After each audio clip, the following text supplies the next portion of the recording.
This is going to be a more technical video regarding intensity versus volume.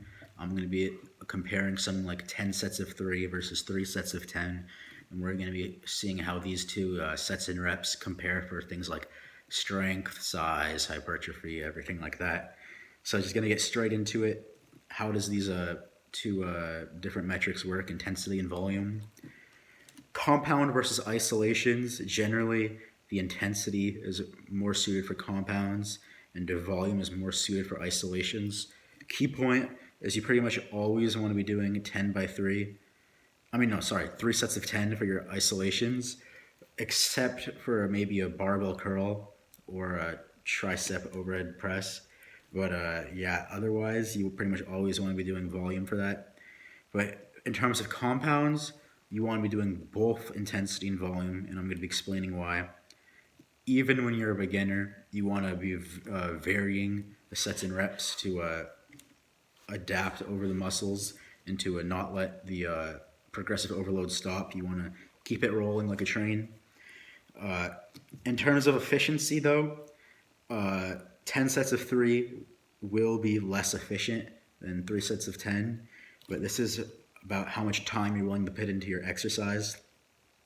If you do 3 sets of 10 and 10 sets of 3, that's the same volume, but 10 sets of 3, you'll be able to use much higher weights, so you'll get a much higher total overall workload, and therefore more strength gain and more hypertrophy. If you're going to just say do 10 sets of 3 on bench press instead of 3 sets of 10, the problem is 10 sets of 3 on bench press could take half an hour, or 3 sets of 10 could take 15 minutes, or way less than that. So it's like triple the time, but it's much more rewards. So intensity is better for strength and size, but you still need to incorporate both for strength and size because volume gives you many added benefits towards both of these.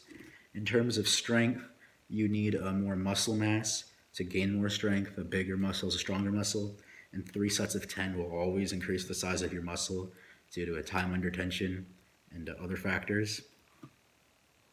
And in terms of size, I just talked about that, but strength, incorporating volume into your strength training is critical because if you only do high intensity exercises, you'll burn out and you'll hit a plateau way earlier.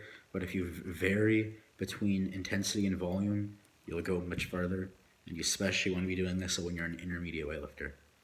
So that's a pretty technical video about intensity versus volume. You want to incorporate both, and you even want to be doing intensity for your isolations. You want to be doing all of it, get all the benefits. Hopefully you can stay in the gym for more than an hour so you can be doing your 10 sets of 3 on your back squat and your overhead press if you need to. But yeah, intensity versus volume, they both have benefits. They both work hand in hand on building the perfect physique for you, creating a perfect balance of size, strength, and hypertrophy.